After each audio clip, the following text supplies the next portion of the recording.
কবিতা বাড়িতে সবাইকে স্বাগত। আজ কবিতা বাড়িতে কোনো কবিতা নয়, সম্পূর্ণ নূতন একটি গল্প নিয়ে হাজির হয়েছি আমি। তবে গল্পটি শুরু থেকে শেষ পর্যন্ত শোনার জন্য অনুরোধ রইল। আর যে সকল বন্ধুরা চ্যানেলটিতে নূতন, প্লিজ চ্যানেলটিকে সাবস্ক্রাইব করবেন এবং পাশে থাকা বেল আইকনটি প্রেস করবেন, যাতে নতুন কোনো গল্প বা কবিতা এলে সবার আগে নোটিফিকেশনটি আপনার কাছে পৌঁছে যায়। বিনয়াকে পেয়েছিলাম আজ থেকে 27 বছর আগে। তখন থাকতাম অশোকনগরে। অশোকনগর স্টেশন থেকে 3 কিলোমিটার ভিতরে ছিল আমার বাড়ি। সকালে ট্রেনে অফিস যেতাম। আমার অফিস দমদম। একদিন সকালে ঘটল একটি ঘটনা। দত্তপুকুর থেকে বছর 25-এর একটা মেয়ে বাচ্চা কোলে নিয়ে ট্রেনে উঠল। আমি ট্রেনে দাঁড়িয়ে আছি। মেয়েটি উঠেই আমার পাশেই দাঁড়িয়ে গেল কিছুক্ষণ। ভিড় বেশি ছিল না। ট্রেন দ্রুত গতিতে চলছে, আর মিনিট 3 গেলেই বারাসাত স্টেশনে ট্রেন ঢুকবে। মেয়েটি হঠাৎ করেই আমাকে বলল, দাদা, আপনি কোথায় নামবেন? বললাম, দমদম। এরপর বারাসাত আসছে, তাই না? হ্যাঁ। যদি কিছু মনে না করেন, আমার মেয়েটাকে একটু ধরবেন। ট্রেনে ভিড় হবে তো খুব, তাই বাচ্চা নিয়ে সামলাতে পারবো না। বললাম, ঠিক আছে, আমার কোলে দিন তাহলে। বাচ্চাটি তখন আমার কোলে। বারাসাত আসতেই ট্রেনটা ভিড় হয়ে গেল। ভিড়টা বাড়তেই আমাকে ঠেলে আরও একটু ভিতরে ঢুকিয়ে দিল। আমি বাচ্চাটিকে কোলে নিয়েই আছি। কিছুক্ষণ পর থেকে বাচ্চাটির মাকে আমি আর দেখতে পাচ্ছিলাম না। ভাবলাম ভিড় হয়ে গেছে, তাই হয়তো দেখতে পাচ্ছি না। সামনেই হয়তো কোথাও আছি। এদিকে আমি দমদম নামব। ট্রেনের এপাশ ওপাশ খুঁজে দেখছি তখন, কারণ বাচ্চাটিকে মায়ের কোলে দিতে হবে, কিন্তু খুঁজে পাচ্ছিলাম না কোথাও। পাশে তখন একজনকে জিজ্ঞেস করলাম, আচ্ছা, বছর 25-এর একটি মেয়ে এখানেই দাঁড়িয়েছিল, কোথায় গেল বলুন তো? আরে, উনি তো বারাসাতের পরেই নেমে গেলেন। সে কি, ওনার বাচ্চা তো আমার কোলে। অনেকেই বলতে লাগলো, দাদা, আপনি ফেঁসে গেছেন, পুলিশি ঝামেলায় না পড়েন। এসব চলতে চলতে ট্রেন তখন দমদম স্টেশনে ঢুকে গেছে। আমার আর দমদম নামা হলো না। কিন্তু বাচ্চাটিকে নিয়ে যে কী করব ভেবে উঠতে পারছিলাম না। যাকে বলছি সবাই যেন পাশ কাটিয়ে চলে যেতে পারলেই বাঁচে। এদিকে বাচ্চাটি আমার কোলে নিশ্চিন্তেই আছে। কেন জানি না, মনে হলো ও আমাকে নিজের কাউকে ভেবে নিয়েছে। মনে তখন নানা রকম চিন্তা ভাবনা মাথায় আসছে। কি যে করি তখন? ভাবলাম, যদি সত্যিই পুলিশের ঝামেলায় পড়ি, তাহলে বাচ্চাটিকে কি কাউকে দিয়ে দেব? কিন্তু বাচ্চাটির মুখের দিকে যখনই তাকাচ্ছি, এক অসম্ভব মায়া কাজ করছে। এক অনাবিল পিতৃত্ব বারবার জেগে উঠছে। কে যেন আমাকে বলছে, বাবা, আমি ফিরে এসেছি, আমাকে দূরে সরিয়ে দিও না। বাচ্চাটির মুখের দিকে তাকিয়ে আমি যেন নিজেকে আর ধরে রাখতে পারছিলাম না। আমি তখন সাধারণ এক পুরুষ থেকে পিতা হয়ে উঠছি। মনে পড়ে যাচ্ছিল সেই অতীতটা, যে অতীতটা আমাকে 1.5 বছর ধরে যন্ত্রণা দিয়ে চলেছে। সেই যন্ত্রণা থেকে মুক্তি দিতেই কি ঈশ্বর এমন ঘটনা ঘটালেন? প্রতিটা পুরুষ মানুষই বাবা হওয়ার স্বপ্ন দেখে। বাবা ডাকটা যে কত বড় আবেগের, কত যে মধুর, কতটা যে সুখের অনুভূতি, হয়তো বলে বোঝানো যায় না। কিন্তু আমারও একটা স্বপ্ন ছিল। সেই স্বপ্নটা ভেঙে টুকরো টুকরো করে দিয়েছিল নীলা। নীলা আমার প্রেমিকা। আমিও চেয়েছিলাম একটা বায়োলজিক্যাল পিতৃত্বের অনুভূতি, কিন্তু তা হয়নি। যা সহজে হতে পারত, তা আরও কঠিন করে তুলেছিল নীলা। নীলা তার গর্ভের সন্তানকে দেয়নি আমার পিতৃত্বের অধিকার। আমি নীলাকে ভীষণ ভালোবাসতাম। আমাদের 3 বছরের প্রেম ছিল। প্রেমটা আমাদের ছোট বয়সের নয়, পরিণত বয়সের। আমি তখন সবে চাকরি পেয়েছি। নীলার সাথে পরিচয় হলো একটা বিয়ের অনুষ্ঠানে গিয়ে। ওখানে ওকে দেখেই ভালো লেগে যায়। তারপর আস্তে আস্তে প্রেম গড়ে ওঠে। আমি ভাবতাম প্রেম করছি মানেই বিয়ে পর্যন্ত এগিয়ে নিয়ে যেতে হবে, তারপর সারা জীবন একসঙ্গে থাকার ছাড়পত্র। কিন্তু মানুষ ভাবে এক, হয় আর এক। আমি তো মন দিয়েই ভালোবেসে গেছি। পরে বুঝেছিলাম ও আমাকে ভালোবাসেই নি। বাসলে আমার একটা গোছানো সংসার হতো। নীলার সাথে যখন পরিচয়, ও তখন মাস্টার্স করছে। তখন মোবাইল ফোন ছিল না।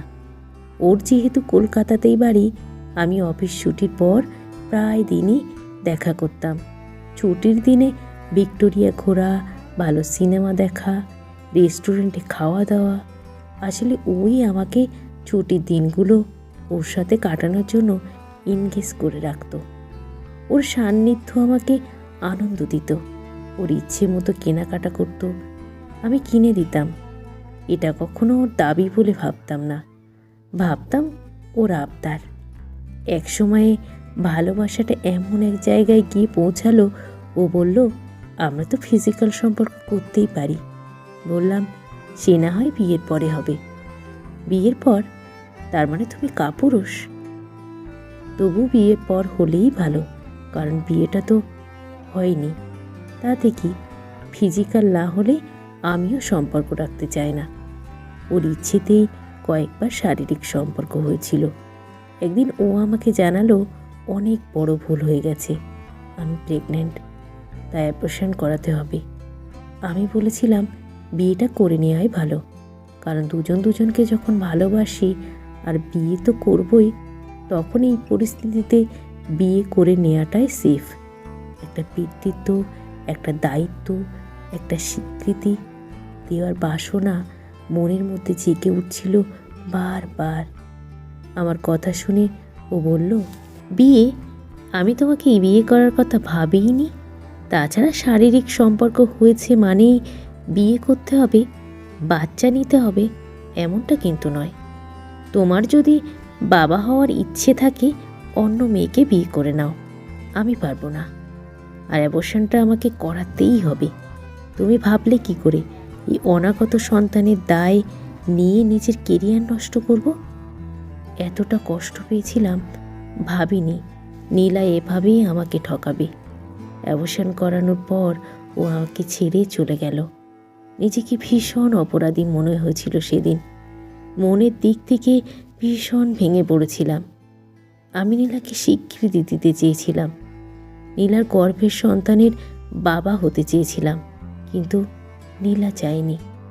1.5 বছরে আমি ভীষণভাবে ভেঙে গিয়েছিলাম। অফিস থেকে বাড়ি আর বাড়ি থেকে অফিস, এই ছিল আমার জীবন। সাজানো জীবনটা বড় বেসুরো হয়ে উঠছিল তখন। নীনার চলে যাওয়াটা আমার জীবনে বড় শূন্যতা। তবে আমি ওর কখনো খারাপ চাইনি। তারপরেই তো আমার জীবনে এলো বিনয়া। বিনয়া নামটা আমারই দেওয়া। ঈশ্বরই বুঝি বিনয়াকে আমার কাছে পাঠিয়ে দিয়েছিলেন। তা না হলে হয়তো আমি এক ভয়ঙ্কর ডিপ্রেশনে চলে যেতাম। আসলে সব সময় যে সব কিছু খারাপ হবে তা নয়, তাই যা হয় হয়তো ভালোর জন্যই হয়। সেদিন বাচ্চাটিকে শিয়ালদা স্টেশন থেকে বেরিয়ে নিয়ে চলে আসি আমার দূর সম্পর্কের এক দিদির কাছে। ঠিক করি নিজের পরিচয়েই ওকে মানুষ করব। দিদি থাকে তখন টালিগঞ্জে। দিদিকে সব কথা খুলে বলি। দিদি সব কথা শোনার পর ওদের নিচে তলার একটা ঘর আমাকে রেন্টে থাকতে দেয়।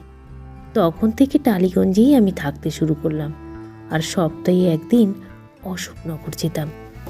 ওখানে আমার মা থাকতো। মা বলেছিল বাচ্চাটাকে নিয়ে অশোকনগরেই থাকতে। যেহেতু গ্রাম, তাই 5 জনের 5 কথা ভেসে আসবেই, তাই আর ওখানে থাকিনি। 1 বছরের মধ্যে ছোট একটা বাড়ি কিনে মাকে নিজের কাছেই রেখেছিলাম।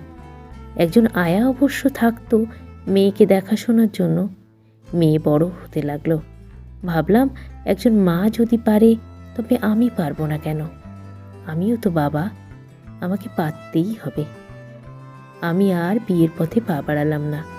নীলা অবশ্য বিয়ে করে নিয়েছিল। আমাকে ছেড়ে চলে যাওয়ার পর খুব তাড়াতাড়ি অন্য একজনের সঙ্গে নতুন সম্পর্ক করেছিল। ছেলেটি ডাক্তার, বিত্তবান বাড়ির ছেলে। নীলা অবশ্য নিজেকে প্রতিষ্ঠিত করেই বিয়ে করেছিল। ভালো লেগেছিল, ওর পছন্দ মতো কাউকে বিয়ে করতে পেরেছিল দেখে। ওর বিয়ে হয়ে যাওয়ার পর থেকে আমি আর খোঁজ রাখতাম না। ওর বিয়ের আগে পর্যন্ত একজন বন্ধুর মারফত খবর নিতাম। যতই হোক ভালো তো বাসতাম। এখনও কলকাতাতেই থাকে। বছর দেড়েক আগে একবার ওর সাথে দেখা হয়েছিল। আমি কথা বলতে চাইনি, ও নিজে থেকেই কথা বলেছিল, জয়, আমাকে ক্ষমা করে দিও। আমি ভুল করেছি এটা বলবো না। আমি অনেক বড় পাপও করেছি। আমার পাপের শাস্তি আমি আজও পাচ্ছি। আমি নিজে মা হতে পারিনি। নীলা এমন কথা শুনে খারাপ লেগেছিল। আমার বলার কিছু ভাষা ছিল না। কথাগুলো শুনে চলে এসেছিলাম। শুধু বলেছিলাম, ভালো থেকো। যাকে ভালোবেসেছিলাম তার তো খারাপ চাইতে পারি না। তবে আমি বিয়ে না করলেও তবুও আমি বাবা। ছোটবেলায় বিনায়ক আমাকে জিজ্ঞেস করত, সবার তো মা আছে, আমার মা নেই কেন বাবা? তখন হয়তো ওকে বোঝাতে পারতাম না।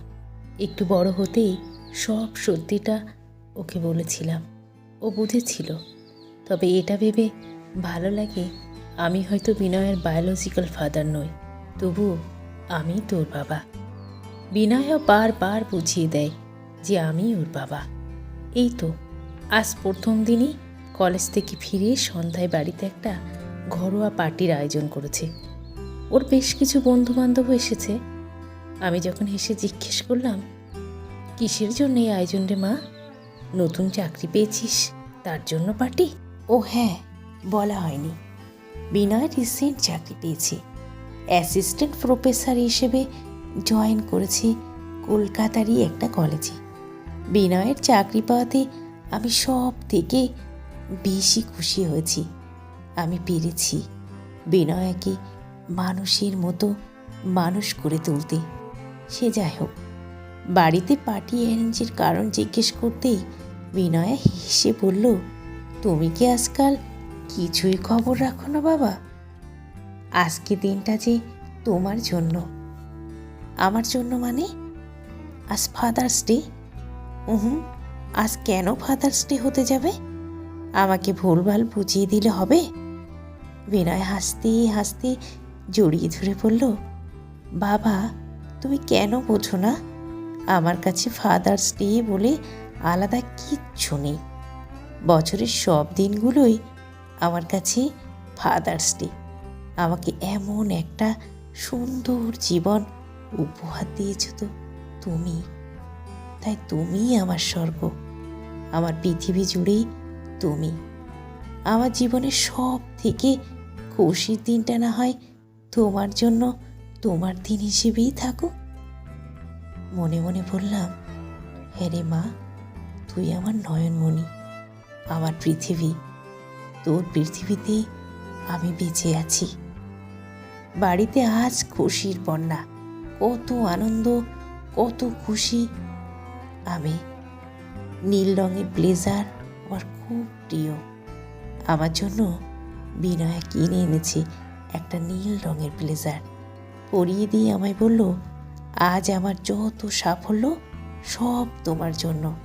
তুমিই আমার কাছে পূর্ণতা। বাবা, তুমি ভালো থেকো সব সময়।